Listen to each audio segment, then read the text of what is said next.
Toilet paper. Why toilet paper? Why is there a shortage? Why is there a need for it? Why is the price going up? And to understand all of this, we have to understand the simple act of buying and selling. Buying and selling is basically done in a number of markets with the sole purpose of making a profit. The stock market, the foreign exchange market, in all markets, right? So you go to the supermarket and let's say we have bananas and the bananas are 10 cents a piece. And so everyone's deciding, you know what, we're going to buy bananas for our smoothie. These are the fruits we're going to have for our fruit salad, whatever. Everyone's buying it. So now they're starting to create a want and need for bananas, and it's being purchased a lot. So let's say the supermarket decides they're going to increase the price because more and more people are coming in and buying bananas. So you come back 3 days later and instead of 10 cents a piece, banana is like 75 cents a piece. And you're like, whoa, it went up. But you know, maybe you're still purchasing it. Some people have stopped because it was like last week I paid 10 cents. Why am I paying 75 cents for it now? And so a few days later, the price goes up even more. It's going to come to a point where people are not going to be purchasing bananas at the same rate. Less and less people will, and therefore the supply might just be there. Bananas is not something that can stay on the supermarket shelf for long. It's going to go bad at some point. So let's say there's only a few days left and these bananas need to go, right? They need to go. They're going to go bad. Supermarket's going to lose money. So what happens is they're going to decrease the price so that people can buy the bananas. So the bananas are going to drop back down to 10 cents a piece or even less, right? Buy a milk, get a banana, who knows?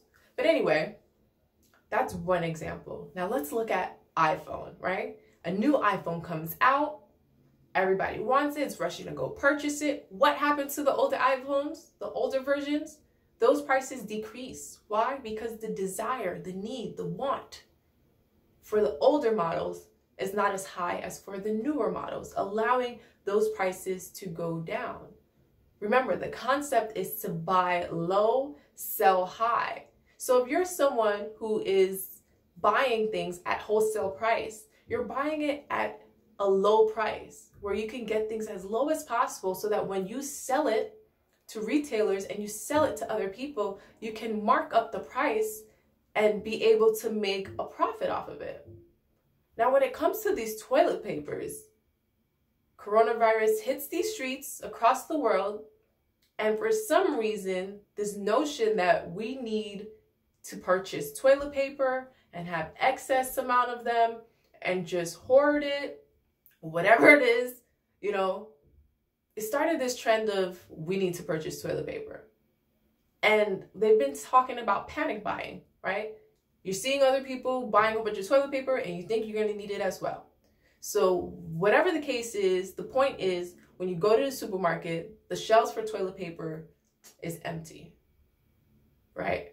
Went to the supermarket, a couple of stores, and there was none. Had to buy a tissue paper and wipes or whatever I could get my hands on.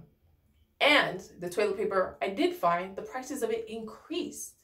So what happened over the course of these past few weeks is the demand, the desire for toilet paper increased. So demand is the desire for a good or service, and supply is the total amount available for consumption, right? The total amount of good or service available for consumption. So what happens here is everyone wants and needs toilet paper. You're going to the store, you're not seeing it on the shelves, you're running here and there, you're stocking up. The reality is we are going to be home. A lot of people spend more time at school or work than they do at home. And now those hours spent there using that toilet paper, you're going to have to use at home. So that is part of the whole thing. But nonetheless, everyone is going to purchase toilet paper. And so now the supply for it isn't exactly increasing, because if it was, you wouldn't be going to a store and finding empty shelves.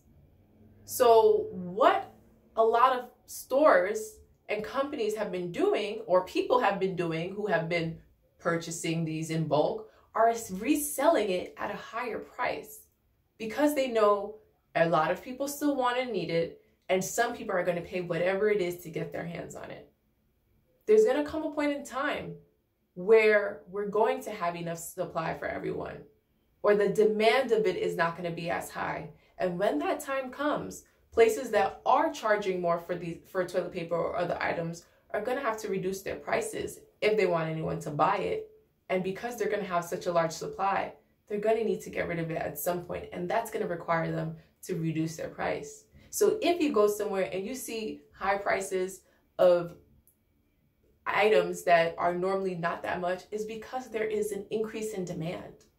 And they know that they can put it at that price because someone is going to be purchasing it. Someone needs it. And when these prices go down, it's for some reason. They want to get rid of it. They need to sell it. And sometimes they just need to sell it to bring new products in. So that concept of supply and demand is how buying and selling works.